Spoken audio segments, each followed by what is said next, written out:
Finance minister साहब सुनिए, 800 रुपये, 1000 रुपये, 1200 रुपये, 1500 रुपये, ये पेंशन अमाउंट उनको हर महीना दी जा रही है और उसके जरिए उन्हें ये कहा जा रहा है इतने पैसों के अंदर अगर जी सके तो जियो, नहीं तो मरो, शोर मचाते क्यों हो।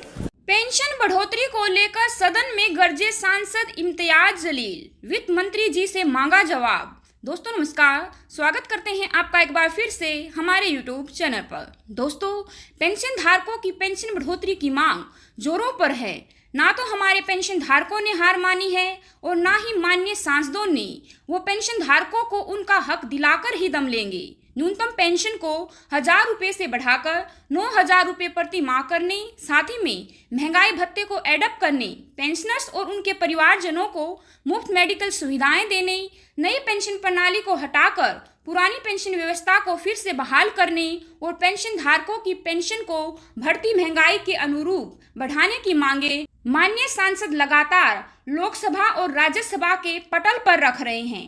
एक तरफ जहां देश भर के लाखों पेंशन धारक किसी न किसी रूप में पेंशन बढ़ोतरी की मांग को सरकार के सामने ला रहे हैं, धरना प्रदर्शन करके, अनशन करके, महारैली निकालकर, तो वहीं दूसरी ओर हमारे माननीय सांसद, विपक्षी नेतागण, जिन्होंने पेंशन धारकों की मार्मिक हालत को ना सिर्फ समझा बल्कि सदन के पटल पर भी उनकी मांगों को सरकार के सामने रखा। अब ऐसा प्रतीत होता है कि माननीय सांसद पेंशन धारकों को उनका हक दिलाकर ही दम लेंगे। चाहे सांसद सुप्रिया सुले जी हों, राधा मोहन दास जी हों, सीपी जोशी जी हों, हर एक सांसद पेंशन धारकों की पेंशन की मांग को सरकार के सामने बढ़ चढ़कर पेश कर रहे हैं और उनसे मांग कर रहे हैं कि जल्द से जल्द हमारे पेंशन धारकों को उनका हक दिया जाए। इसी बीच सांसद इम्तियाज जलील भी पेंशन धारकों की आवाज बनकर सदन के अंदर गरजे। किस तरीके से पेंशन धारकों की मांगों को उन्होंने सरकार के सामने पेश किया, सुनिए लाइव प्रसारण। अध्यक्ष महोदय, आज महंगाई के बारे में और बेरोजगारी के बारे में अगर हम बात करें तो हर जगह आपने कॉन्ट्रैक्ट सिस्टम शुरू करके रखा हुआ है। इसका फायदा सिर्फ ठेकेदारों को हो रहा है, बाकी किसी को नहीं हो रहा है।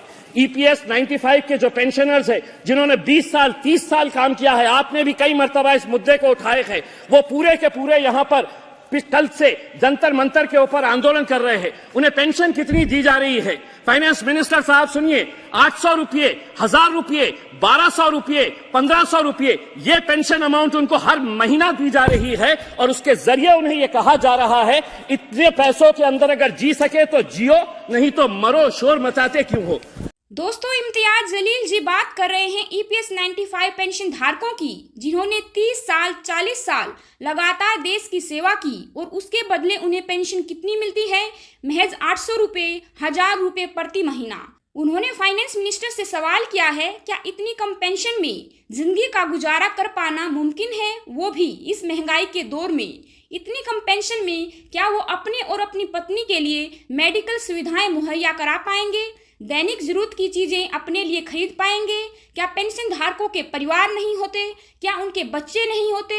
क्या उनको उनके बच्चों की शादी नहीं करनी होती? तो इतनी कम पेंशन में आप ही बताएं कि वो क्या क्या कर सकते हैं। महज 800 रुपये, 1000 रुपये, 1200 रुपये प्रति महीना में क्या इनमें से कुछ भी कर पाना मुमकिन है? और जब वो धरना प्रदर्शन करते हैं, सरकार से गुजारिश करते हैं, तो सरकार कहती है हमारे पास सफिशिएंट फंड नहीं है, सरकार की आर्थिक हालत मजबूत नहीं है और उन्हें कहा जाता है कि शोर मत मचाओ, जो भी मिल रहा है उसी में गुजारा करो। इतना अपमान उस पेंशन धारक का जिसने अपनी पूरी जवानी देश की सेवा में लगा दी, उसकी मेहनत का ये सिला दे रही है मोदी सरकार। इम्तियाज जलील जी ने कहा दोस्तों कि मोदी सरकार ने हर जगह कॉन्ट्रैक्ट सिस्टम शुरू कर दिया है, जिसका फायदा सिर्फ उसके उद्योगपति मित्रों को मिलता है, बाकी किसी को भी नहीं। न्यू मोदी और विजय माल्या जैसे लोग देश से मोटा लोन लेकर विदेश भाग गए और सरकार है कि उनकी कर्ज माफी में लगी हुई है और हमारे बेचारे पेंशन धारकों को अपने हक के लिए भी दर दर की ठोकरें खानी पड़ रही हैं। सरकार के सामने हाथ फैलाने पड़ रहे हैं कि महंगाई के अनुरूप उन्हें पेंशन दी जाए। न जाने कितने पेंशन धारक तो इंतजार करते करते भगवान को प्यारे हो गई, लेकिन उनको उनका हक नहीं दिया गया।